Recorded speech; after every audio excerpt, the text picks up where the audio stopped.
കർമ്മബന്ധവും ജന്മബന്ധവും രണ്ടാണോ ഒന്നാണോ? ഒന്നായാലും രണ്ടായാലും വ്യത്യാസമില്ല, ഫലം ഒരുപോലെയാണ്. ജനിച്ച് വാസനാജാലങ്ങൾ പ്രസുപ്താവസ്ഥയിൽ നിന്ന് ഉണർന്ന് ഉദാരാവസ്ഥ കടന്ന് തന്വവസ്ഥയെ പ്രാപിച്ച് പരിച്ഛിന്നാവസ്ഥയിലൂടെ കടന്നു പോകേണ്ടി വരും. നിരന്തരമായ ഈ കർമ്മ പരിപാടി, കർമ്മനൈരന്തര്യം, വാസനയെ അറ്റുപോകാൻ പര്യാപ്തമായ ബന്ധമില്ലായ്മയിലേക്ക് പതുക്കെ പതുക്കെ നയിക്കും. മഹാഭാരതാന്തർഗതമായ ഭഗവത്ഗീത, ഗീതയുടെ 2-ാം അധ്യായം സാഖ്യയോഗമാണ്. സാഖ്യയോഗം 2ആയി പിരിഞ്ഞിരിക്കുകയാണ്. അതിൽ ഒരു ഭാഗം സാഖ്യസന്ദർഭ പ്രവചനമാണ് ഭഗവാൻ. 2-ാം ഭാഗം യോഗ സന്ദർഭ പ്രവചനമാണ്. സാഖ്യയോഗത്തിലെ യോഗ ബുദ്ധി ഉപദേശം, അതാണ് നാം തുടരുന്നത്. സാഖ്യബുദ്ധിയുടെ ചിന്തകളെ കണ്ടിട്ട് ഇനി നമുക്ക് പഠിക്കേണ്ടത് 51-ാമത്തെ ശ്ലോകമാണ്. ഭഗവാൻ അർജുനന് യോഗബുദ്ധിയെ ഉപദേശിക്കുമ്പോൾ 4 പ്രസിദ്ധങ്ങളായ സൂത്രങ്ങൾ ഉപദേശിച്ചു. യഥാർത്ഥത്തിൽ അർജുനൻ അധികാരിയായിരിക്കുന്നതറിഞ്ഞ്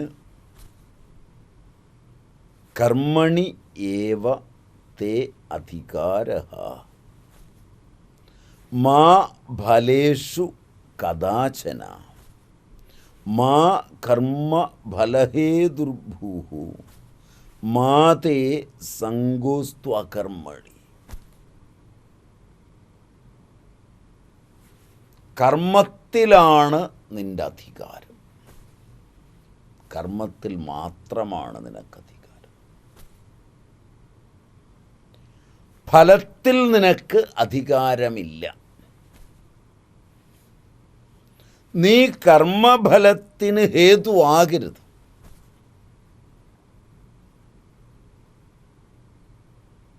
അകർമ്മത്തിൽ നിനക്ക് സംഘവും വരരുത്. കർമ്മം ചെയ്യാതിരിക്കാൻ ആഗ്രഹിക്കുകയുമരുത്. ഇതാണ് 4 സൂത്രങ്ങളിലൂടെ പറഞ്ഞത്. അതിനെ ആസ്പദമാക്കിക്കൊണ്ട്,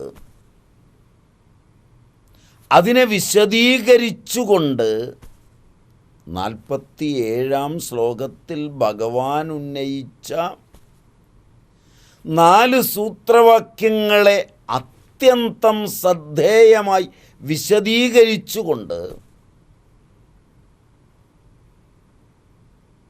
50 വരെ ശ്ലോകങ്ങളിൽ 50-ാം ശ്ലോകത്തിൽ യോഗം കർമ്മത്തിലുള്ള ചാതുര്യമാണെന്നും പറഞ്ഞു.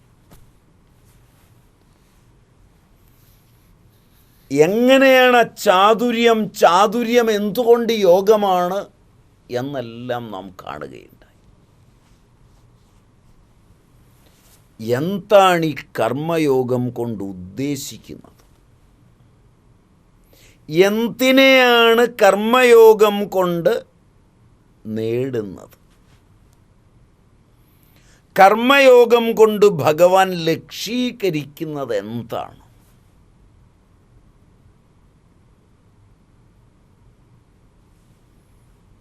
അതാണ് 51-ാം ശ്ലോകത്തിൽ പറയുന്നത്.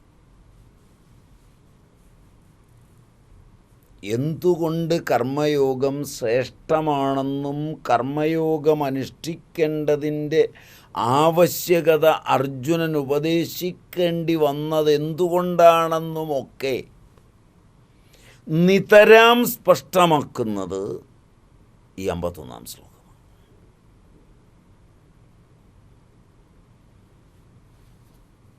കർമ്മയോഗം ഏതിനെ ലക്ഷീകരിച്ചാണ് നീങ്ങുന്നത്?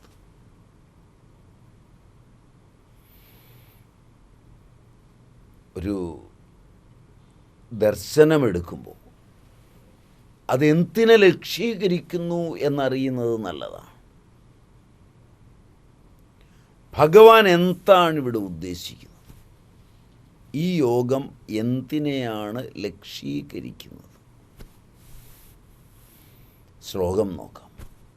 കർമ്മജം ബുദ്ധിയുക്താഹി ഫലം തെക്ത്വാ മനീഷിണഃ ജന്മബന്ധവിനിർമുക്താഃ പദം ഗച്ഛന്ത്യനാമയം. കർമ്മജം ബുദ്ധിയുക്താഹി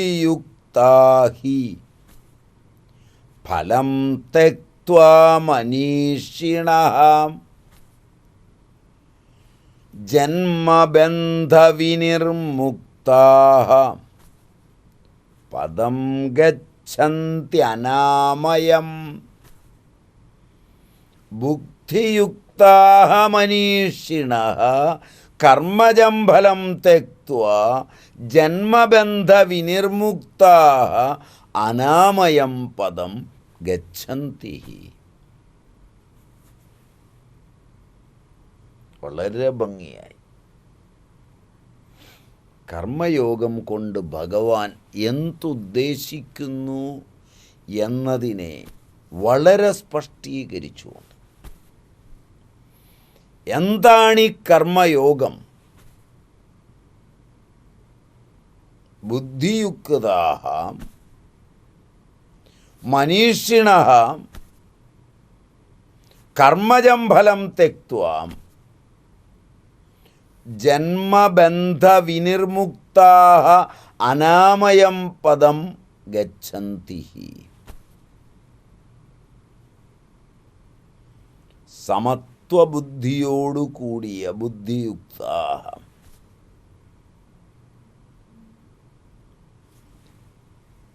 സമത്വബുദ്ധി ഉള്ളവരായി തീർന്നിട്ട് സമത്വബുദ്ധിയോടുകൂടിയ പണ്ഡിതന്മാർ, ജ്ഞാനികൾ, മനീഷിണ കർമ്മജം ഫലം തെക്ത്വാ കർമ്മത്തിൽ നിന്നുണ്ടാകുന്ന ഫലത്തെ വെടിഞ്ചിട്ട് ത്യജിച്ചിട്ട് ജന്മബന്ധ വിനിർമുക്താഃ ജന്മമുളവാക്കുന്ന ബന്ധനങ്ങളിൽ നിന്ന് മുക്തരായിട്ട് ജന്മബന്ധ വിനിർമുക്താഃ അനാമയം പദം ഗച്ഛന്തി. ആമയങ്ങളില്ലാത്ത ദുഃഖമില്ലാത്ത പദത്തെ, പരമാം പദത്തെ ഗച്ഛന്തി പ്രാപിക്കുക തന്നെ ചെയ്യുന്നു. ഇത് സർവശാസ്ത്ര പ്രസിദ്ധി ദ്യോതക ശബ്ദമായ ഹി ചേർത്ത് പറഞ്ഞിരിക്കുന്നു. വിചാരശീലന്മാരായ കർമ്മയോഗികൾ നല്ല പോലെ വിചാരം ചെയ്ത് സങ്കൽപ്പത്തെയും കാമത്തെയും കർമ്മത്തെയും വാസനാജാലങ്ങളിൽ പെട്ടുളവാക്കുന്ന കർമ്മകലാപങ്ങളെ മുഴുവൻ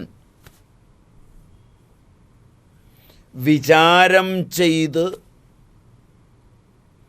ജ്ഞാനത്തെ അഥവാ ബ്രഹ്മത്തെ മാത്രം പരമമെന്ന് കരുതുന്ന ബുദ്ധിമാന്മാർ, കർമ്മയോഗികൾ, ഫലേച്ഛയില്ലാതെ കർമ്മം ചെയ്ത് കർമ്മഫലത്തിൽ യാതൊരു താല്പര്യവും ഇല്ലാതെ കർമ്മത്തെ ചെയ്ത് ശുദ്ധചിത്തന്മാരായി അന്ധക്കരണ വിശുദ്ധന്മാരായി കർമ്മത്തിൻ്റെ ബന്ധമുണ്ടാക്കുന്ന വാസനകൾ മനസ്സിലേശാത്തവരായി സങ്കല്പത്തെയും കാമത്തെയും തദ്വാര ഉളവാകുന്ന കർമ്മത്തെയും ഉപേക്ഷിച്ച് ശുദ്ധചിത്തന്മാരായി ക്രമത്തിൽ ജ്ഞാനനിഷ്ഠയെ പ്രാപിച്ച് ലേശം പോലും ദുഃഖമില്ലാത്ത പരമപദത്തെ ആത്മപദത്തെ പ്രാപിക്കുന്നു. ഇതാണ് കർമ്മയോഗത്തിൻ്റെ പ്രയോജനം. കർമ്മയോഗം ലക്ഷീകരിക്കുന്നത് ഇത് വിചാരശീലനായ കർമ്മയോഗിയുടെ ഫലേച്ഛയില്ലാത്ത കർമ്മത്തിൻ്റെ ഫലമാണ്. കർമ്മം വിചാരശീലനായവൻ ചെയ്യുമ്പോൾ, കർമ്മയോഗികൾ ചെയ്യുമ്പോൾ ജ്ഞാനനിഷ്ഠയെ പ്രാപിക്കുവാനുള്ള അന്ധക്കരണ വിശുദ്ധി അതിൽ നിന്ന് നേടും. ബുദ്ധിയുക്തോ യയാ പാർത്ഥ കർമ്മബന്ധം പ്രഹാസ്യസി എന്നിങ്ങനെ യോഗബുദ്ധിയെ ഭഗവാൻ ആദ്യം പ്രശംസിച്ചു. ബുദ്ധിയുക്തനായവൻ അവൻ്റെ മെച്ചമാണ് പറഞ്ഞത്.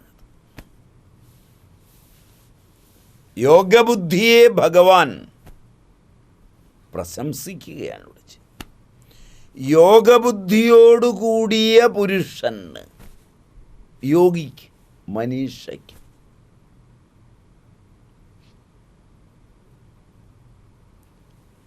യോഗബുദ്ധിയോടുകൂടിയ മാനവന് കർമ്മബന്ധനം ഉണ്ടോ? ഉണ്ടെങ്കിൽ അതെങ്ങനെ? യോഗബുദ്ധി വന്നാൽ യോഗാർത്ഥം പ്രയത്നിക്കും. യോഗം കൊണ്ട് വീണ്ടും വിവിധിഷ വഴി ദ്വിതീയ ബുദ്ധി പരമാർത്ഥജ്ഞാനത്തെ ഉളവാക്കും. ബുദ്ധിയുക്തനായവൻ ബുദ്ധിയെ പ്രാപിച്ചവൻ ബുദ്ധിയുക്തൻ. ഹേ പാർത്ഥ, എങ്ങനെ യോഗബുദ്ധിയെ കാണണം? ഭഗവാൻ യോഗബുദ്ധിയെ പ്രശംസിച്ചുകൊണ്ടാണ് പറയുന്നത്. യോഗബുദ്ധി കൈവന്നവന് കർമ്മബന്ധം ഉണ്ടോ? ഉണ്ടെങ്കിൽ അതെങ്ങനെ? യോഗബുദ്ധി വന്നാൽ യോഗാർത്ഥം, സമാധ്യർത്ഥം പ്രയത്നിക്കും. യോഗം കൊണ്ട് വീണ്ടും വീണ്ടും വിവിധിഷ കൈവന്ന് അതുവഴി ദ്വിതീയ ബുദ്ധി പരമാർത്ഥജ്ഞാനത്തെ ഉളവാക്കും. അങ്ങനെയാണ് കർമ്മബന്ധ നിവൃത്തി ഉണ്ടാകുന്നത്. ഈ കാര്യം ഈ ശ്ലോകത്തിൽ സ്പഷ്ടമാക്കുകയാണ്. നേരത്തെ കർമ്മബന്ധം പ്രഹാസ്യസി എന്നാണ് പറഞ്ഞത്. അത് ജന്മബന്ധ വിനിർമുക്താഹ എന്നും പറഞ്ഞു. കർമ്മബന്ധവും ജന്മബന്ധവും രണ്ടാണോ ഒന്നാണോ?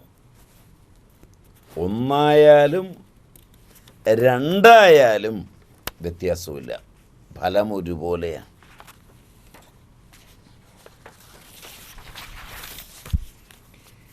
ജന്മബന്ധം കൊണ്ടാണ് കർമ്മബന്ധം ഉണ്ടാകുന്നത്. അത് നേരത്തെ പറഞ്ഞിട്ടുണ്ട്. ജന്മകർമ്മ ഫലപ്രദാം.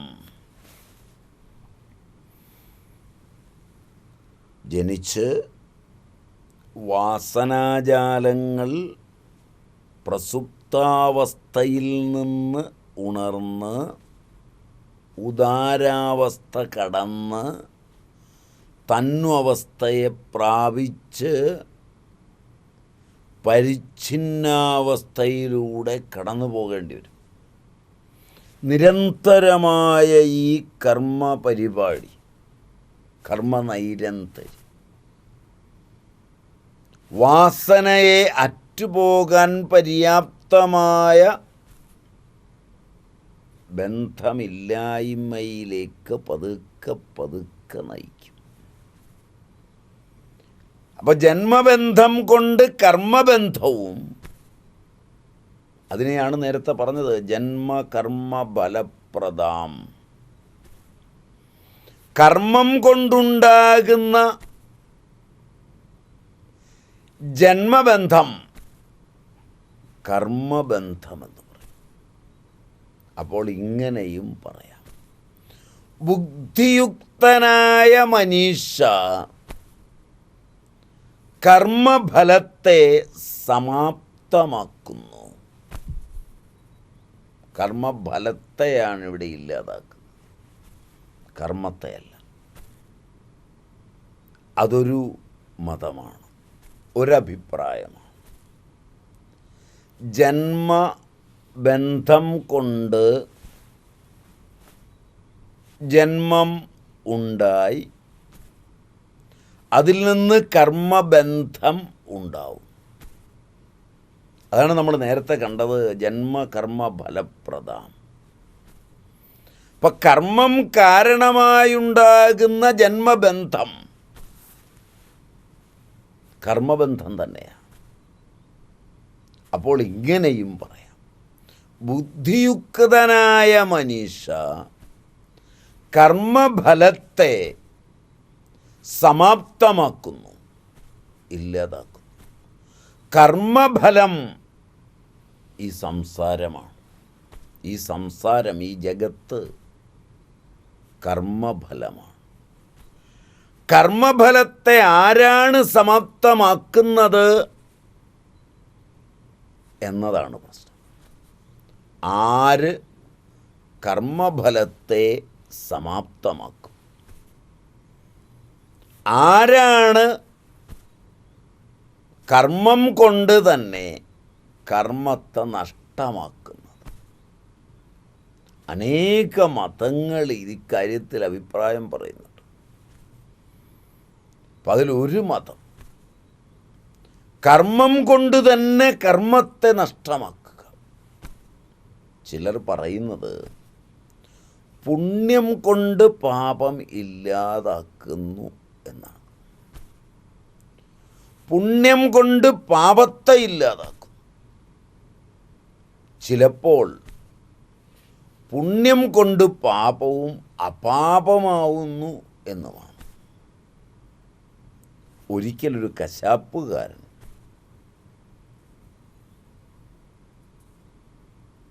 പശുവിനെ കൊല്ലുന്നതിന് വേണ്ടി കൊണ്ടുപോവുകയായിരുന്നു. കൊല്ലാൻ വേണ്ടി പശുവിനെ വാങ്ങി നടത്തിക്കൊണ്ടുപോവുക. തന്നെ കൊല്ലാനാണ് കൊണ്ടുപോകുന്നതെന്ന് തോന്നിയ പശു കയറ് പൊട്ടിച്ചോടി. ഓടി ഓടി അതൊരു നദീതീരത്തെത്തി. കശാപ്പുകാരനെ കാണാതായപ്പോൾ അത് പതുക്കെ നടന്ന് ഒരു കുറ്റിക്കാട്ടിൽ കയറി. അതുവരെ ജീവനും കൊണ്ട് ഓടുകയായിരുന്നു. എല്ലാം മറന്നുള്ള ഓട്ടത്തിൽ ഒപ്പമെത്താൻ കശാപ്പുകാരന് പറ്റിയില്ല. അയാൾ വളരെ പിന്നിലായി. തൻ്റെ ദൃഷ്ടിക്ക് വളരെ അകലെ കശാപ്പുകാരനെ കാണുന്നില്ല എന്ന് ഉറപ്പായപ്പോൾ മേൽപ്പറഞ്ഞ പശു, നദീതീരത്തെത്തിയ പശു അവിടെ നിന്നൊരു കുറ്റിക്കാട്ടിൽ കയറി. ഒരു ബ്രാഹ്മണനാകട്ടെ നദിയുടെ തീരത്ത് പൂജയും തർപ്പണവുമായിരിക്കുകയായിരുന്നു. അയാളുടെ അടുക്ക കൂടെയാണ് ഈ പശു ഓടിയത്. പശുവിനെ അന്വേഷിച്ചു വന്ന കശാപ്പുകാരൻ ബ്രാഹ്മണൻ്റെ സവിധത്തിലെത്തി. ബ്രാഹ്മണനോട് ചോദിച്ചു, തൻ്റെ പശുവിനെ കണ്ടോ എന്നാണ്. ബ്രാഹ്മണന് മനസ്സിലായി ഇവൻ തേടുന്നത് താൻ ഓടിപ്പോകുന്നത് കണ്ട അതേ പശുവിനെയാണ്. പശു ആകട്ടെ ആ കുറ്റിക്കാട്ടിലുണ്ട്. അപ്പോൾ ബ്രാഹ്മണൻ എന്തു പറയും? കുറ്റിക്കാട്ടിലുണ്ടെന്നു പറഞ്ഞാൽ അതിനെ പിടിച്ചു വെട്ടിക്കൊന്ന് മാംസം തുണ്ടമായി വിൽക്കും, അല്ലെങ്കിൽ തിന്നും. അതുപോലെ തന്നെയാണ് കണ്ടില്ലെന്ന് പറഞ്ഞാലോ,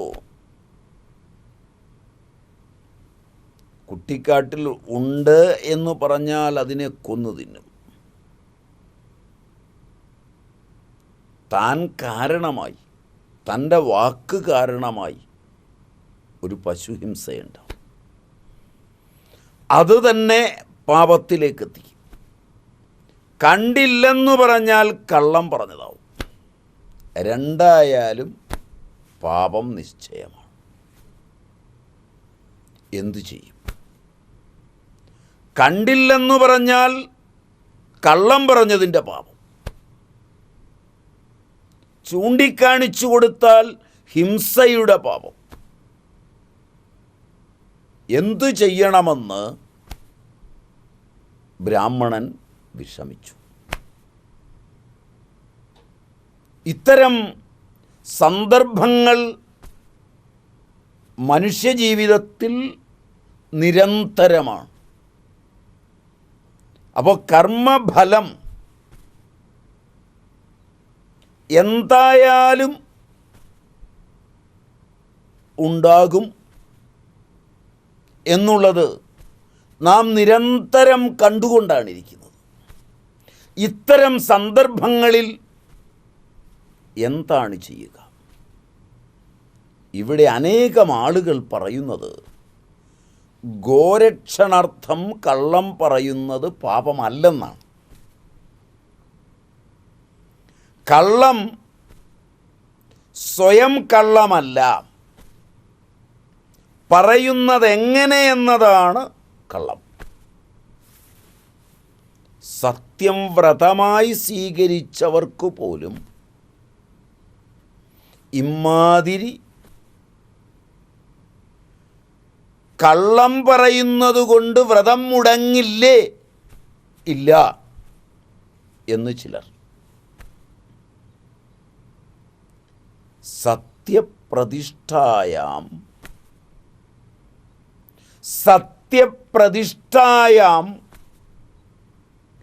ക്രിയാഫലാശ്രയത്വം. അവിടെ വളരെ വളരെ ശ്രദ്ധിക്കേണ്ടി വരുന്നു. സത്യപ്രതിഷ്ഠായാം ക്രിയാഫല ആശ്രയത്വം എന്നത് സൂത്രമാണ്. പറഞ്ഞിട്ടുള്ള ഫലം സത്യം തരുന്നു. അമ്മാതിരി അസത്യം അധികം ചീത്തയല്ലെന്ന് ശാസ്ത്രങ്ങളിൽ വർണ്ണിച്ചിട്ടുമുണ്ട്. ദാർശനികമായി അർജുനനെ മുൻനിർത്തി യോഗ കർമ്മയോഗ രൂപേണയുള്ള നിഷ്കാമകർമ്മം എന്തിനെ ലക്ഷീകരിക്കുന്നു എന്ന് ലോകത്തിന് ഉപദേശിച്ചു കൊടുത്ത ഭഗവാൻ ശ്രീകൃഷ്ണ പരമാത്മാവിൻ്റെ വചനങ്ങളെ ഭംഗ്യന്തരേണ സംഗ്രഹിച്ചുപന്യസിച്ചിട്ടുള്ള ഭഗവാൻ ബാദരായണൻ്റെയും ആ വചനങ്ങൾക്കാചാര്യമായ ഭഗവാൻ ശ്രീകൃഷ്ണ പരമാത്മാവിൻ്റെയും പാവനപാദങ്ങളിൽ നമുക്ക് ഭക്തിപൂർവം പ്രണമിക്കാം.